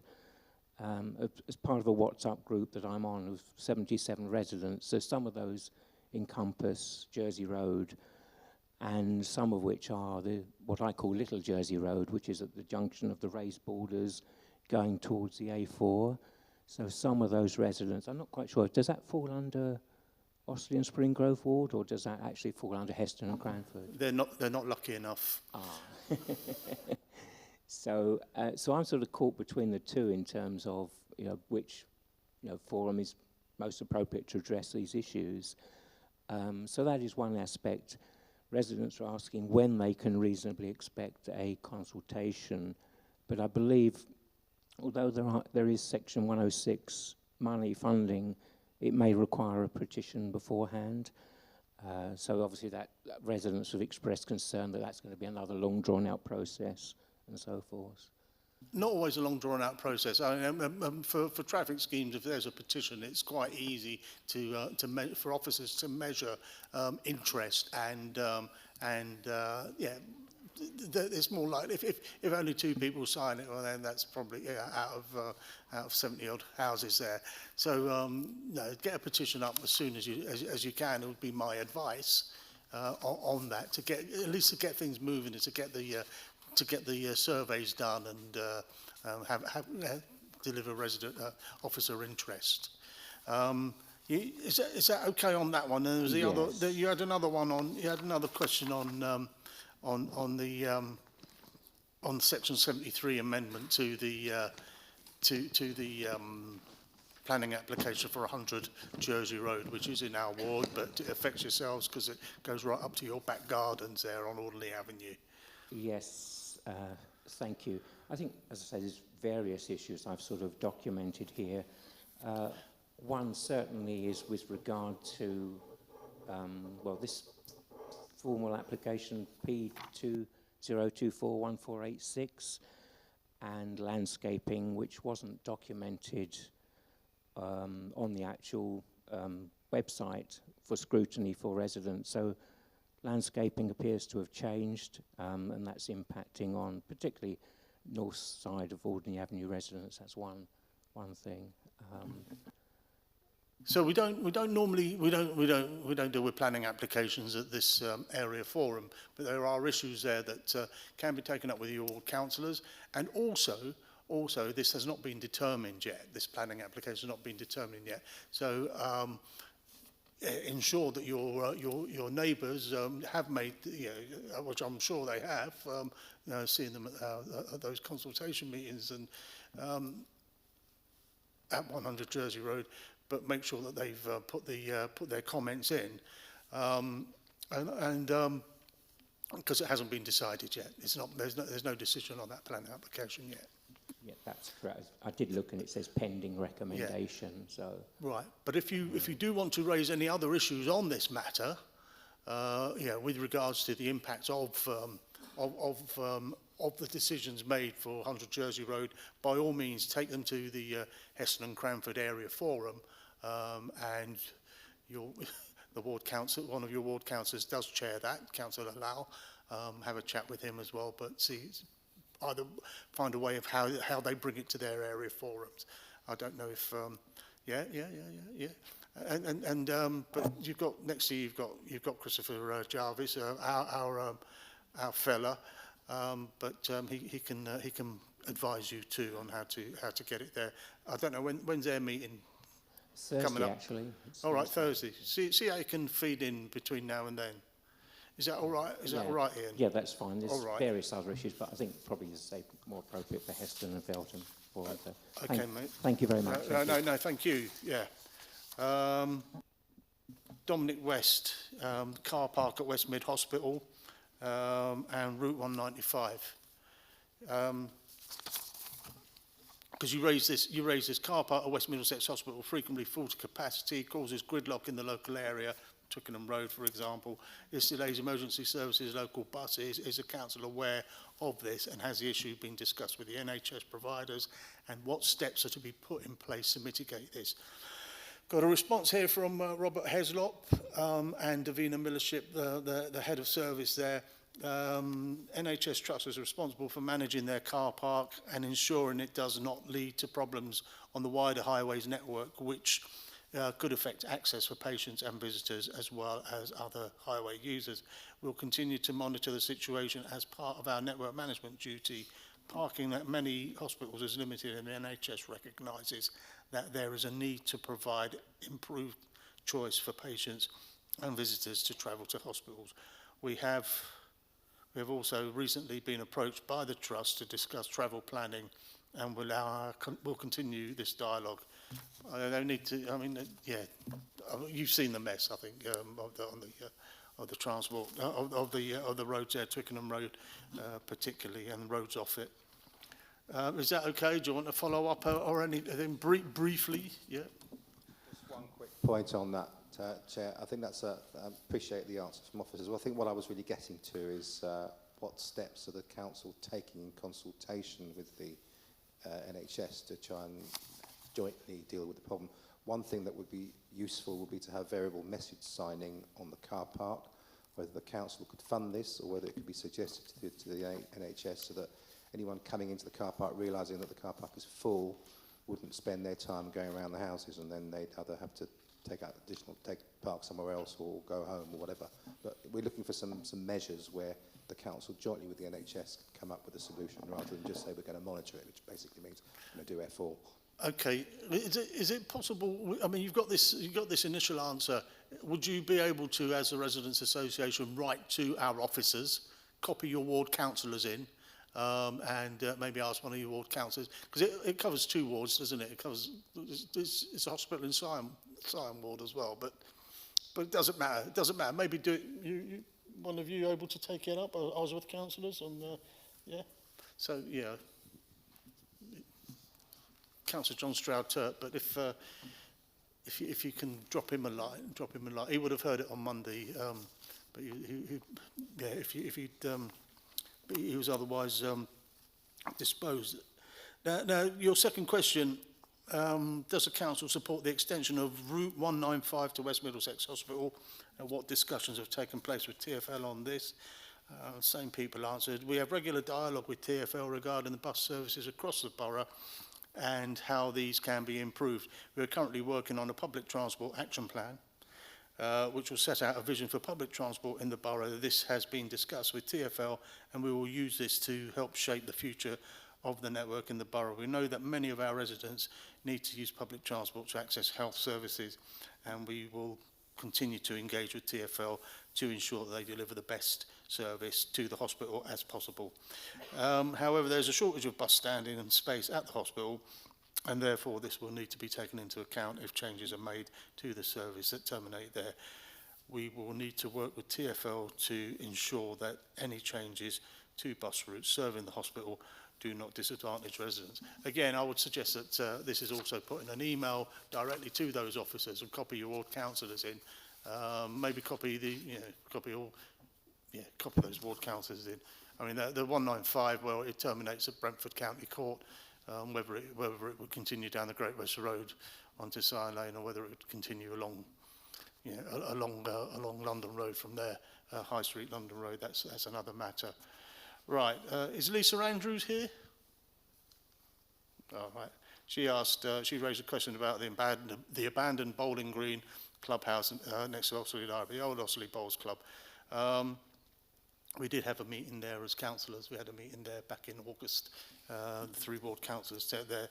And as previously signalled at the meeting held over the summer, no work will be taking place on Osterley Spring Grove, including the Bowls Club, until the next financial year, as it wasn't included in year 1. This is the assets review strategy. The team are not able to answer this question regarding the asset for its future. Okay, well that's. I think the message has probably got through locally on the Bowls Club. It's not neglected. It's being maintained at least. There is no meantime. Use for it, but we could enter into discussion, see how this asset strategy is moving along, and how far up it will be in year 2 of it. I think it's probably still running a bit slow at the moment. Is that right, Tom? Do you think the council asset strategy? Yeah, well, no, we're working. The team are working on the first year of things. The first year will come to an end in April, May, and we'll see where we are. I mean, hopeful this one gets into, and we talk about Osterley in year 2, but it might be towards the end of year 2, along with various other aspects, but that's kind of various other areas. I can update next time that we meet, I think February or March, to this forum, and we can see where we are at that point, and we know how much of delivery year 1 we've completed. I mean, is that something that we might want to, at the next area, future area forum, as an update on the council's asset strategy and how it's progressing? Is that, you happy with that? Maybe bring an officer along as well? I think that would be a really good idea. I might suggest maybe not the next one, but the one after, once we've completed year 1, and see where we are then, and can talk about some of the assets within this area. All right, let's keep in touch about that. All right, maybe minute that. Please, Jane, for a future meeting. Right, we're nearly done now, I suppose, are we? Any more questions in the open forum? Christine.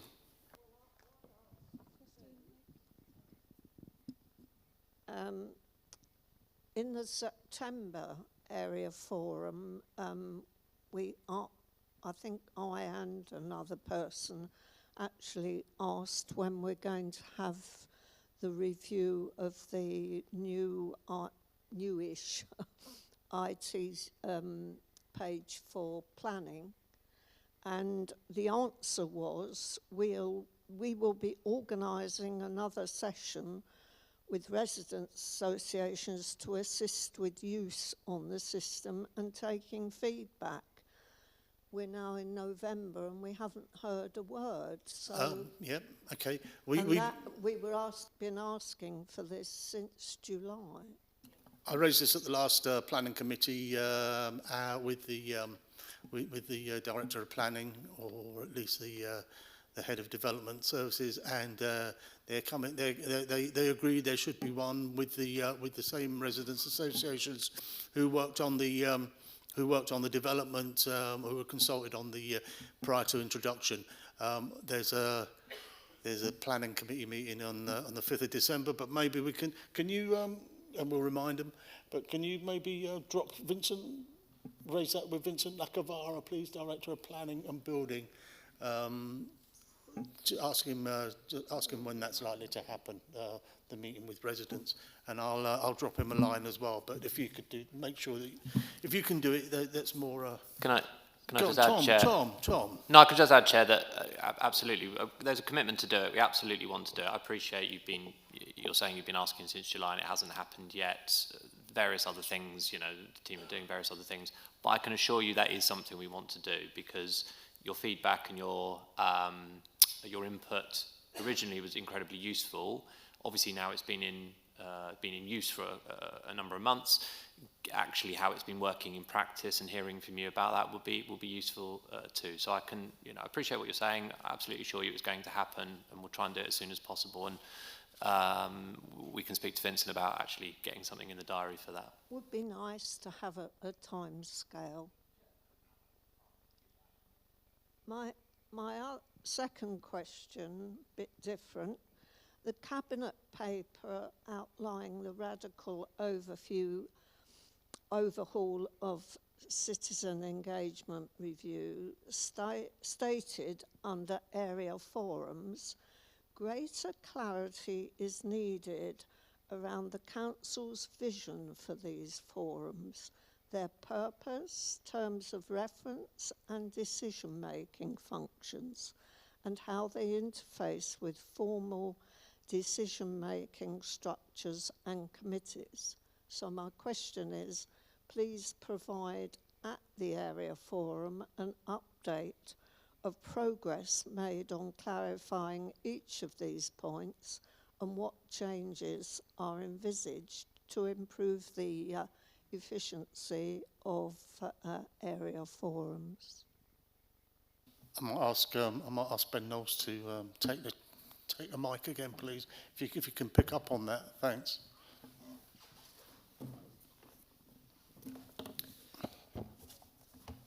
Yeah, so that sort of set the frame at the start of the Radical Overhaul programme. I think there were then sessions at area forums and then sessions with vice chairs, chairs of area forums about what they would like to see. So area forums going forward, because I think when we started the Radical Overhaul, the average attendance was about 8 at an area forum. There's one that no one turned up to, so they were not really working.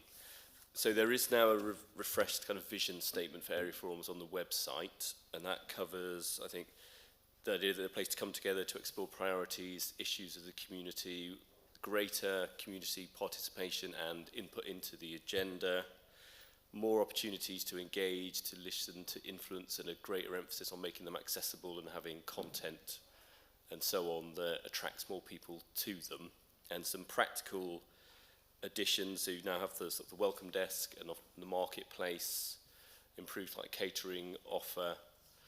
There's an improved action plan now as part of the area forum process, whereby things that are agreed at the area forums are better tracked with actions follow up and then fed back on. There's some area forums are now having steering groups from the community to help set the agenda, to help set some of the themes. And I think finally there's more ways you can ask questions now, so you don't just have to ask them in the forum, you can ask them online beforehand or ask the community development team to do that for you. The average attendance now for area forums is in its 80s. Feedback on them is generally positive, good or very good, normally 75, 80%. So that's where they are now. So I think we would say that they are better than they were. More people are coming, more people are enjoying them. There's still scope though for them to develop further, particularly how they link to other kind of decision-making bodies and so on. So that's where they are now. But the principle with the whole Radical Overhaul is it will always iterate and develop. And so area forums, there's no reason why they can't sort of change again, but that's where we are currently with area forums.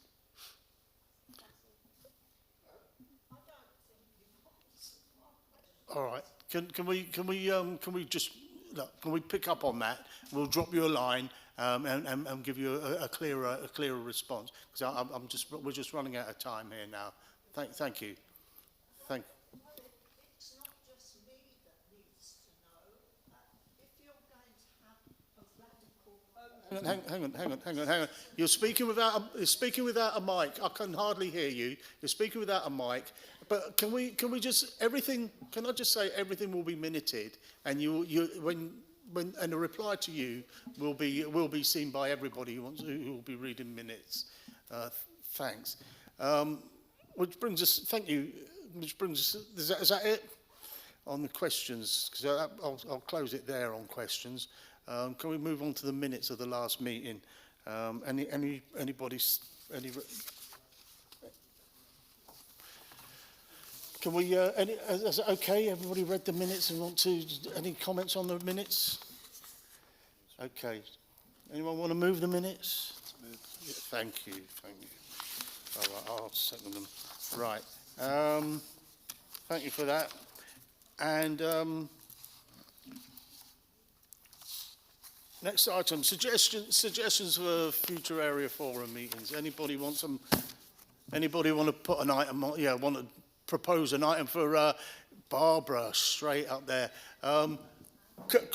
Mike for Barbara, and Christopher, you take notes on this so we can look at it later. Go on. I put a post-it note on the board downstairs that was asking for items. School travel plans. All right, not again. Yeah, but That's all right. Just a tick box exercise at the moment and cause major traffic problems and pollution problems in the borough. Okay, Thank you. all right. Okay. Anyone else? Yes, Christine. Just the area, the title of it, so that we can just move on, please. Yeah, could we have a report on the community insight reports biannual ward walks for this forum? Okay. Yeah, happy with that? Good. Okay, we'll pick up on these. You don't ask, you might not get. I've forgotten your name. Brinther, of course, yeah, Silverhall Park, yeah. Cycle lane bollards. He's swearing at me. No, I just wanted to know the reasoning behind cycle lane bollards on Twickenham Road, because when the ambulance screeched down, we have nowhere to pull over. Okay. What is the reasoning behind having cycle lane bollards? All right. Right next to the hospital. Got that. So. Thank you. Okay, so if we can, I don't know if we'll have an item on the agenda for that, or is that a question that we can get an answer to you for? All right. All right. Let's. I'm the chair. I do set the agenda with the vice chair, but we'll look at all these suggestions and the other stuff that's on post-it notes too. Right. Okay. Good. Ward updates and action plan. Anyone got any updates from their ward? We had a ward walk on Friday in Osterley and Spring Grove Ward, well attended with some residents and officers and police. Minutes have been drafted. And we're raising issues with the authorities that cover it. And we did look at school travel plans there. The school travel activity at one of the schools locally, because we did it at kicking out time. Anybody else got? Yeah, Joshua. Yeah, we had one in Isleworth last week. We looked at a number of things, particularly the EV charging points around certain areas, potential for permanent or temporary CCTV in certain areas where there was a high fear of crime. Look at St John's Gardens. Remind me, Chris, what was the other one? You did the minutes for it and I can't remember.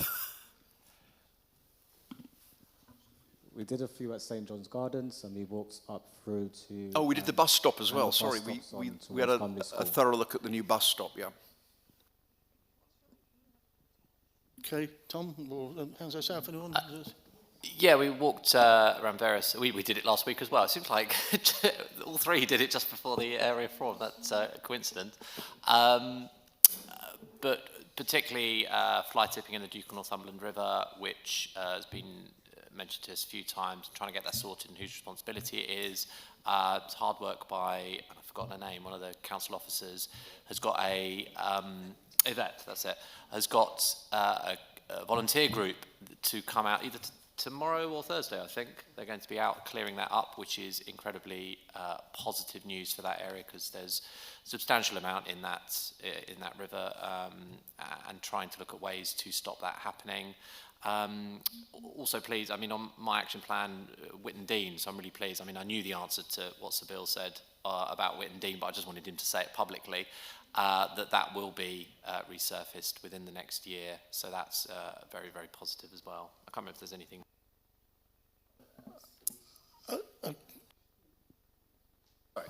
We also looked at safety on the Werton estate, and some problems with lights and paving there. And we walked around the Woodlands estate, looked at parking issues, and ended up at Farnell Field looking at our lovely new path. Thank you. Good, thanks. Look, Christopher, will you be able to work with Jane to just compile these notes? Compile these notes, and they can go on the minutes. That save. Yes, it will be. Yeah. Sorry. Yeah. Okay. All right. Thanks, Vanessa. Mike. Could I just ask, if and when these wall walks are taking place, could they be well advertised? Because if you had one near us, well, no one knows, but I can assure you quite a few of us would want to be there. How we do in Osterley and Spring Grove Ward, when we went from Cyan Lane Station via Great West Road, Wood Lane, Wyke Estate, onto back on Cyan Lane, then down to Gillette via Oaklands Avenue. We invited people that we know along those, in those neighbourhoods, and they met us, and we walked that way. I don't know about inviting everybody, but that's how we do it in our ward, and I'm sure ward councillors in other wards will do the same. If they've got their got your contact details. Is that okay? Would you do that? Do you think? You haven't. Yes, sorry. You haven't answered the action plans that are always a paper that are on agenda 9 here. None of you have updated on the action plans that are always. Okay. Well, we'll do that. Those who haven't, we'll do it. I know Councillor Stroud-Turp has. I have on occasions. We are a new. In a way, we are a new forum. Sorry. No, the action plan. When we talk about action, that was about ward walks. But the action plans that we had with the members here that were in the old IBAF, set up an action. They said that what they. Oh, okay. Sorry. All right. Okay. Sorry. All right. Didn't click. I thought you were talking about Whitton Dean on the same basis as on the same basis as Hounslow Highways, which you were, but I didn't. Maybe we should have the action plans on the agenda, and then I'll be able to refer to them. Sorry. It is on the agenda. Yeah, but it's on the agenda, but the detail of it is not on the agenda. Right. Look. So, any other business, anybody? So we'll see you on the 20th of March, if you can bear it. Oh sorry, and then there's also feedback forms. If you want to complete those. We'll encourage you to complete those. Yeah, exactly. Well, they're on paper here, aren't they? You can use a pen and paper. Look, thank you residents, thank you officers who stayed behind. Somebody wound me up before the start of the meeting. I hope I wasn't too grumpy tonight. But yeah, look, wish you wish you Merry Christmas, Happy Hanukkah, Happy Kwanzaa, and everything else that goes on in between. Yeah, and a Happy New Year, obviously. See you next year. Thank you, everyone.